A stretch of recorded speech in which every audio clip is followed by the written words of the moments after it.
Assalamualaikum warahmatullahi wabarakatuh. Bismillahirrahmanirrahim. Alhamdulillahi rabbil alamin.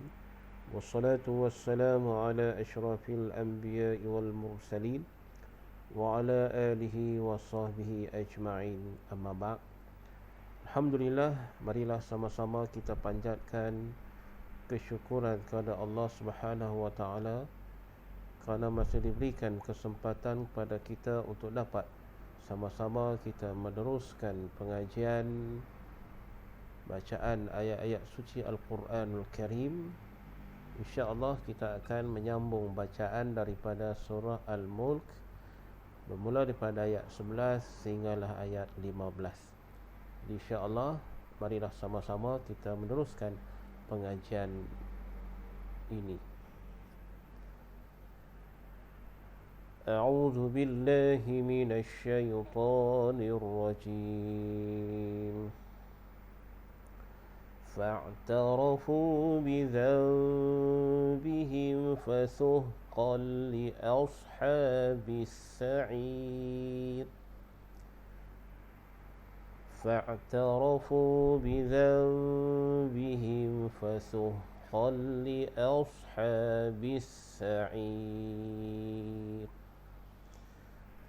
Dalam ayat yang pertama ini kita nak lihat dahulu berkaitan dengan hukum tajwid. Baik, seperti biasa, bagi memudahkan kita nak mengenal hukum tajwid, kita perhatikan pada huruf nun. Huruf nun, sekiranya di atas nun ada sukun, maka dinamakannya sebagai izhar halqi. Sekiranya di atas huruf nun tidak ada tanda sukun, dan selepas itu kita perhatikan sama ada huruf yang terdiri daripada huruf idgham ataupun huruf ikhfa. Dan sekiranya di atas nun ada mim kecil, maka itu dinamakan sebagai iqlaq. Jadi kita perhatikan dalam ayat ke-11 ini, pada huruf nun dalam ayat ini hanya ada pada bizambihim, iaitu nun yang mana di atasnya ada tanda mim kecil. Jika ada mim kecil bermaksud itu namanya iqlaq. Jadi bacaan adalah bacaan iqlaq, dengan cara kita merenggangkan sedikit bibir mulut. Bizambihim, dengung bagi iqlaq. Kemudian dalam hukum tanwin, kita perhatikan sekiranya tanwin baris atas bawah dia sama, maka dia termasuk dalam hukum izhar. Begitu juga sekiranya dhammatain bentuk 69. Tetapi sekiranya baris tanwin atas bawahnya tidak sama dan dhammatain dan bentuk 99, maka kita kena lihat dahulu huruf selepas tanwin tersebut, sama ada huruf idgham ataupun huruf ikhfa. Begitu juga bagi hukum iqlab, iaitu tanwinnya fathah kemudian dibuatkan mim kecil. Kalau kasrah, selepas pada kasrah tu dia ada mim kecil. Kalau dhammatain, selepas dhammah tu dia ada mim kecil. Itu menandakan bacaan iqlab. Dalam ayat ni kita lihat baris tanwin hanya pada fasuhqan. Fasuhqan di situ tanwin ya, fathatain dia atas bawah dia tak sama. Jadi dalam kepala kita tak boleh nak tentukan lagi apa hukum. Jadi kita kena perhatikan huruf selepas tu. Jadi nak tengok huruf, jangan tengok pada alif, tengok pada huruf lam lepas pada huruf qaf tu. Jadi di situ ada huruf lam. Huruf lam termasuk dalam huruf idgham ataupun ikhfa. Jadi huruf lam termasuk dalam hukum idgham bila gunnah. Sebab idgham bila gunnah ada dua huruf, iaitu huruf ra dan huruf lam. Jadi kita baca dengan idgham kamil. Fasuhqan li asha, qal li asha. Baik, bagi hukum mim mati, dalam ayat ni ada hukum mim mati. Baik, dalam hukum mim mati juga dia ada tiga. Sekiranya di atas mim itu ada sukun, maka namanya izhar syafawi. Kalau di atas mim tidak ada tanda sukun, kita perhatikan huruf selepas tu. Kalau ada huruf mim, maka namanya idgham mislain. Kalau ada huruf ba, namanya ikhfa syafawi. Jadi kita perhatikan dulu huruf selepas mim. Jadi dalam ayat ini kita lihat huruf mim, hukum mim hanya ada pada bizambihim tu, pada mim tu yang ada sukun. Jadi kalau ada sukun begitu, maka kita dah tahu dah yang ini namanya izhar syafawi. Jadi bacaan dia nyata dan jelas. Baik, kemudian hukum-hukum yang lain, hukum mat dalam ayat ni, mat jaiz, mat wajib, kita tak jumpa. Yang ada pun hukum mat asli, pada fa'tarafu asha, ha tu. Baik, dan di hujung dia bila kita waqaf, sa'ir bila waqaf dia jadi mat arid lis sukun. Jadi panjang dia 2, 4 ataupun 6 harakat. Dan ra di hujung dia bagi nipis. Li ashabis sa'ir. Okay, kita nipiskan ra tersebut. Baik. Kita ulang sekali lagi. فاعترفوا بذنبهم فسحقا لأصحاب السعير. Dalam ayat 11 ini maksudnya iaitu fa'tarafu. Fa'tarafu ni maksudnya akhirnya mereka mengakui. I'tarafu. Fa'tarafu akhirnya mereka mengakui ataupun mereka mengiktiraf ataupun mereka mengaku bizambihim, dosa-dosa mereka. Okey, bizambihim, him tu kembali kepada mereka, bizambihim. Jadi akhirnya mereka mengaku dosa-dosa mereka, iaitu ahli-ahli neraka tadi ni. Mereka mengaku dosa-dosa yang mereka buat. Fasuhqan, maka tetaplah jauhnya rahmat Allah. Fasuhqan ni maksudnya rahmat Allah tu jauh. Li ashabis sa'ir, bagi ahli-ahli neraka. Jadi rahmat Allah bagi ahli-ahli neraka ni, rahmat Allah amat-amat jauh. Baik. Dalam ayat ni yang pentingnya kita kena ingat dari segi maksud fa'tarafu. Fa'tarafu ni maksudnya akhirnya mereka mengakui bizambihim, dosa-dosa mereka. Ashabis sa'ir, iaitulah ahli-ahli neraka. Baik, ayat seterusnya iaitulah ayat 12. Innal ladzina yakhshawna rabbahum bil ghaibi lahum maghfiratun wa ajrun kabir. Innal ladzina yakhshawna rabbahum bil ghaibi lahum maghfiratun wa ajrun kabir. Dalam ayat ni kita lihat dulu hukum-hukum tajwid. Dalam ayat ni kita tengok hukum nun mati dulu. Dalam ayat ni ada tak hukum nun mati? Okey, dalam ayat ni hukum nun mati tak ada nun. Baik, tak ada nun, kita ambil dhammatain pula. Okey, dhammatain kita lihat ada pada maghfiratun wa ajrun. Kabir di hujung tu tak payah dah sebab kita waqaf. Jadi di situ kita tengok dhammatain dia bentuk 99. Jadi kaedahnya kalau dhammatain bentuk 99, kita tak boleh nak tentukan lagi hukum apa. Dia boleh jadi idgham, dia boleh jadi ikhfa. Jadi kita lihat huruf selepas tanwin tu ataupun huruf selepas dhammatain tu huruf apa? Jadi yang pertama ada huruf waw. Waw adalah huruf idgham ma'al ghunnah. Jadi yang pertama tu dia jadi hukum idgham ma'al ghunnah. Jadi dengung 2 harakat. Manakala yang kedua dhammatain juga bentuk 99. Cuma kita tengok huruf selepas tu ada huruf apa? Yang ada di situ adalah huruf kaf. Kaf adakah dia huruf idgham? Dia bukan huruf idgham, dia adalah huruf ikhfa. Jadi kaf adalah huruf ikhfa, maka hukumnya di sini adalah ikhfa haqiqi. Jadi dengung dia 2 harakat juga. Dan dengung dia kita renggangkan sikit lidah bagi dengung ikhfa ini. Baik kabir bila waqaf dia jadi hukum idgham, dia menjadi hukum mad arid disukun.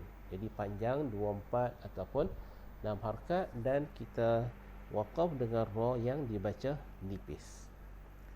Baik, kemudian adalah hukum mim mati. Mim mati dalam ayat ni ada beberapa tempat. Kita cari dulu pada rabbahum, pada lahum. Jadi ada dua tempat. Jadi kita tengok mim yang di atasnya tak ada tanda. Jadi bila tak ada tanda, perhatikan dulu huruf selepas tu. Sebab kalau mim yang tidak ada tanda sukun, dia akan jadi sama ada idgham mislain ataupun ikhfa syafawi. Jadi kita tengok huruf selepas tu. Jadi huruf selepas mim adalah huruf ba. Jadi huruf ba adalah huruf ikhfa syafawi. Jadi kita dengung dua harakat. Lahum, mim mati, lepas pada tu ada huruf mim. Mim adalah huruf idgham mislain. Jadi dengung dua harakat juga. Jadi begitulah cara kita nak mengenal hukum-hukum tajwid. Kemudian dalam ayat ni ada tak hukum mad jaiz dan mad wajib? Tak ada. Bagaimana kita nak tahu ada mad jaiz, mad wajib? Kita tengok ada alif, ada tanda mad di atas. Waw ada tanda mad di atas. Ya ada tanda mad di atas. Selepas itu terdapat huruf hamzah. Tapi dalam ayat ni tak ada tanda-tanda tu. Jadi dalam ayat ni ada hukum mad, iaitulah mad antaranya mad asli pada allazi tu, mad asli tu, zi tu mad asli. Yakhshaw, syaw tu dia jadi hukum lin, lembutkan. Bil ghaibi, ghaib pun dia jadi hukum lin juga. Kemudian waqaf tu kita waqaf dengan ma'aril sukun. Dan pada wa'aj, wa'aj tu dia jadi hukum qalqalah. Qalqalah sughra, jadi bagi melantun. Wa'ajrun, wa'ajrun, kita lantunkan. Kita ulang balik ayat ini. Innal ladzina yakhshawna rabbahum bil ghaibi lahum maghfiratun wa ajrun kabir. Apa maksud ayat 12? Iaitu innal ladzina yakhshawna rabbahum, iaitu sesungguhnya orang-orang yang takut. Yakhshaw tu artinya takut. Takut apa? Takut melanggar hukum. Rabbahum, Tuhannya. Bil ghaib, semasa mereka tidak dilihat oleh orang. Semasa kita dalam keadaan berseorangan, kita takut Allah nampak apa yang kita buat. Itu orang-orang yang takut nak melakukan maksiat. Lahum maghfirah, semasa mereka tidak melihat azab Tuhan, bil ghaib tu, bagi mereka lahum maghfirah, mereka beroleh keampunan. Jadi orang-orang yang begini Allah akan berikan balasan kepada mereka dengan keampunan. Wa ajrun kabir, dan pahala yang besar. Wa ajrun tu artinya pahala, kabir tu besar. Pahala yang besar. Sesungguhnya orang-orang yang takut melanggar hukum Tuhannya semasa mereka tidak dilihat orang, dan semasa mereka tidak melihat azab Tuhan, mereka beroleh keampunan dan pahala yang besar. Itu maksud ayat bagi ayat yang ke-12.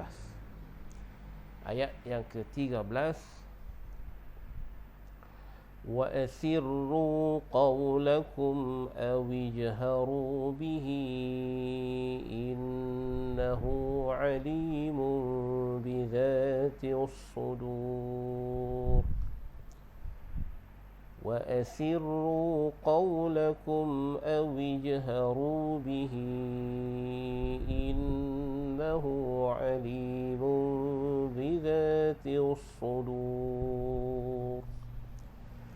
Dalam ayat yang ke-13, seperti biasa kita perhatikan dulu hukum nun mati. Dalam ayat ni hukum nun mati sama ada sukun ataupun tidak ada sukun, kita tak jumpa. kita lihat tanwin dalam ayat ni ada pada alimun.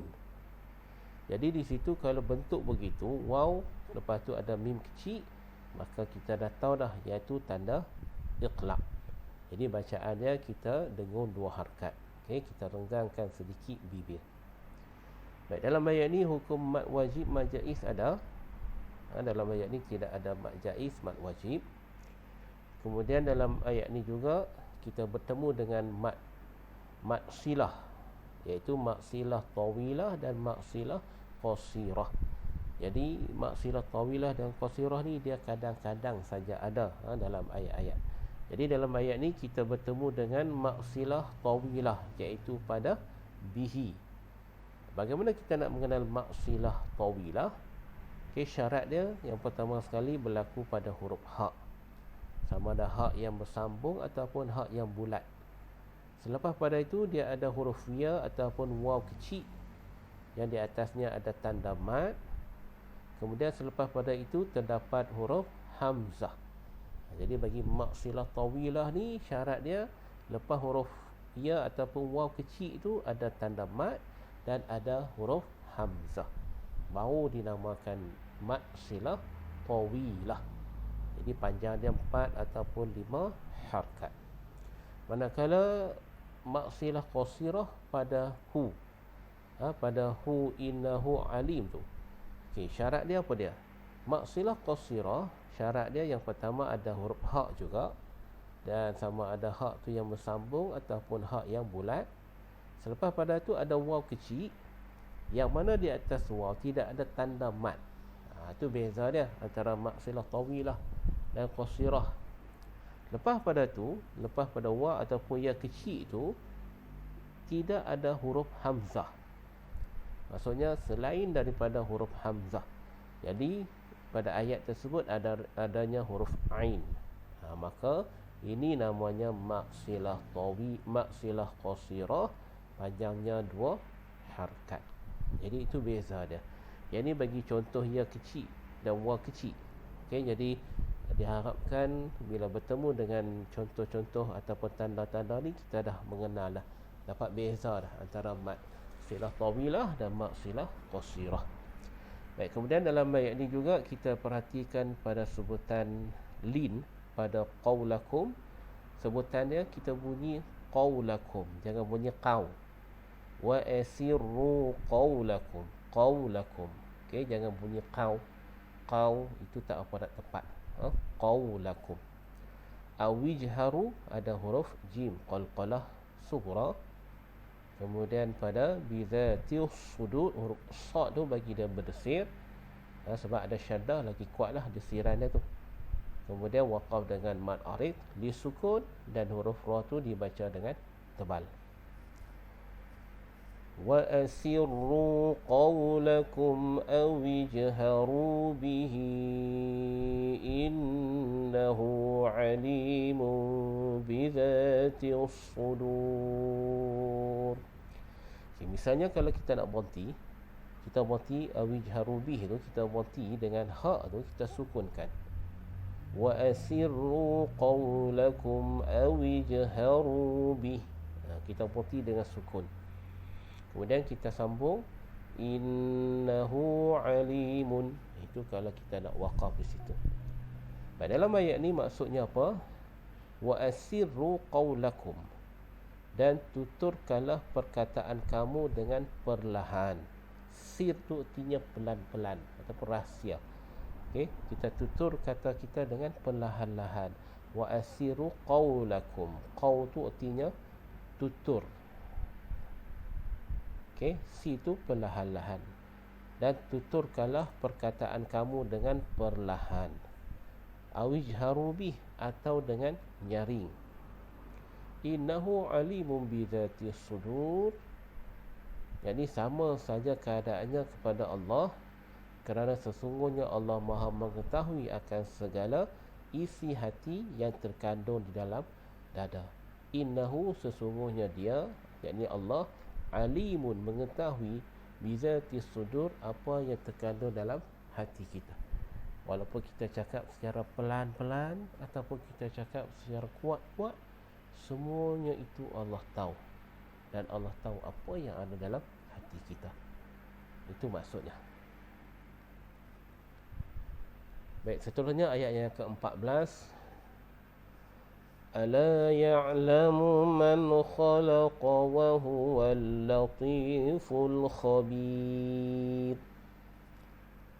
Ala ya'lamu man khalaqa wa huwal latiful khabir.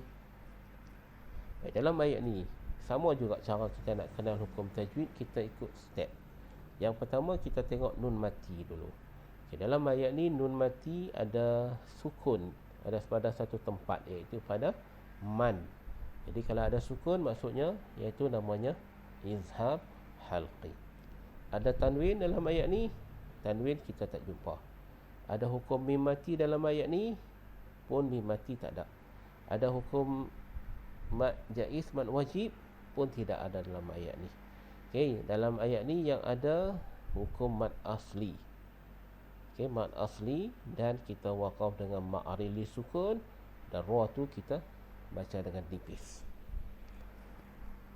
Ala ya'lamu man khalaqa wa huwal latiful khabir. Apa maksud ayat ini? Tidakkah Allah yang menciptakan? Ala ya'lamu man khalaq.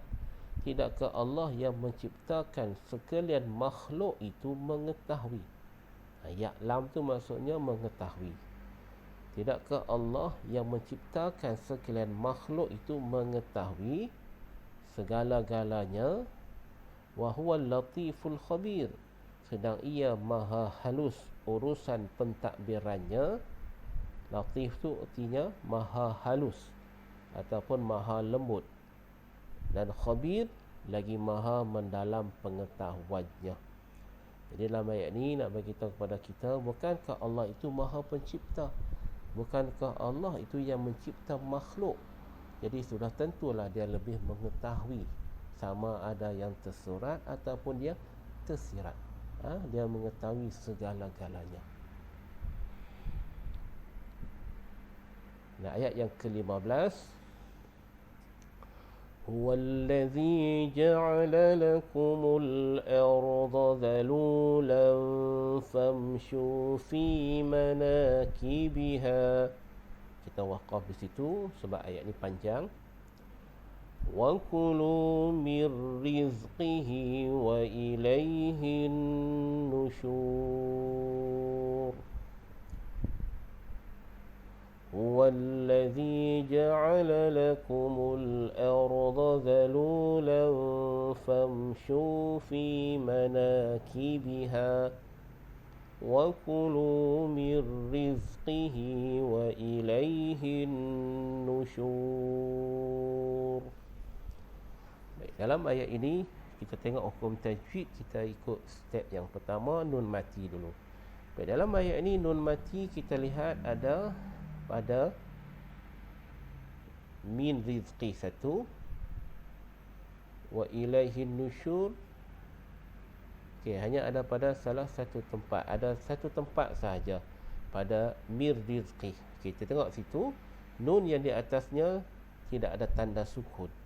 Bila tak ada tanda sukun, kemungkinan dia jadi idgham ataupun ikhfa. Kita tengok lepas nun ada huruf apa? Huruf ra. Ra adalah huruf idgham bila gunnah. Jadi bacaan dia kita sempurnakan. Mir rizqi. Kita masuk terus nun mati itu ke dalam huruf ra. Ke dalam ayat ni ada tanwin. Tanwin kita tengok ada pada zalulan. Ada pada zalulan satu sahaja. Okey. Jadi tengok kedudukan atas bawah dia tak sama. Okay, kalau tak sama, kemungkinan dia jadi idgham ataupun ikhfa. Jadi tengok huruf lepas pada tu adalah huruf fa. Fa ini adakah dia huruf idgham? Dia bukan idgham. Dia adalah huruf ikhfa. Jadi ini namanya ikhfa haqiqi. Okey, kita dengar dua harakat ikhfa tu. Kemudian hukum mad jaiz, mad wajib kita tak jumpa. Okay, dalam ayat ni yang ada hukum mad silah, iaitu pada rizqihi tu. Tengok situ. Okey, cara nak kenal dia, mula-mula ada huruf ha, kemudian ada ya kecil tu, lepas pada tu ada huruf waw. Jadi kalau jumpa bentuk tanda begitu, ini namanya maksilah qasirah. Kita panjang dia 2 harakat. Maksilah qasirah, panjang dia 2 harakat. Baik, yang lain tu yang perlu di sini kita tengok waqaf, ya, kita waqaf dengan mad arif li sukun, dan ra tu kita baca tebal. Okey, kita ulang semula. Huwallazi ja'ala lakumul arda dhalulan famshu fi manakibiha wa kulu mir rizqihi wa ilaihin nusyur. Apa maksud ayat ini? Baik, dalam ayat ini, huwallazi ja'ala lakumul ard, dialah yang menjadikan bumi bagi kamu mudah digunakan. Allah ciptakan bumi ini mudah untuk kita guna. Famshu fi manakibiha, maka berjalanlah di merata-rata ceruk rantaunya. Jadi Allah ciptakan bumi ini untuk mudah kita bergerak. Jadi Allah perintahkan kita manusia ini bergerak, pergi ke mana-mana saja tempat di seluruh pelosok dunia.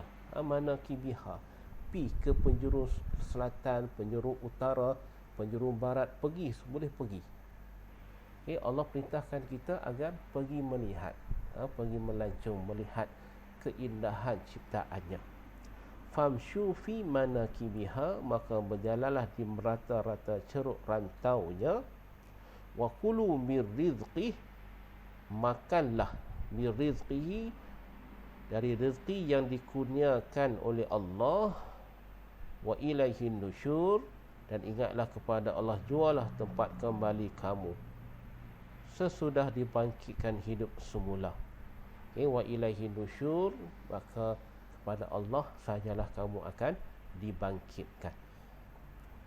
Dalam ayat ini Allah perintahkan kita agar kita pergi berjalan di muka bumi ini dan makanlah rezeki yang dia kurniakan, dan jangan lupa lepas pada tu kamu akan kembali bertemu dengan Allah Subhanahu wa taala. Alhamdulillah, kita dah selesai untuk bacaan daripada ayat 11 sehinggalah ayat 15, dan juga perbincangan berkaitan dengan hukum-hukum tajwid dan makna-makna ayat. Jadi diharapkan dapat membantulah untuk sama-sama kita memahami kaedah membaca surah Al-Bur ini. Jadi insya-Allah kita akan ulang sekali lagi bacaan ayat 11 sehinggalah ayat 15 bersama-sama. A'udzu billahi minasy syaithanir rajim. فاعترفوا بذنبهم فسحقا لأصحاب السعير إن الذين يخشون ربهم بالغيب لهم مغفرة وأجر كبير وأسروا قولكم أو اجهروا به إنه عليم بذات الصدور ألا يعلم من خلق وهو اللطيف الخبير هو الذي جعل لكم الأرض ذلولا فامشوا في مناكبها وكلوا من رزقه وإليه النشور صدق الله العظيم. Sekian, Assalamualaikum warahmatullahi wabarakatuh.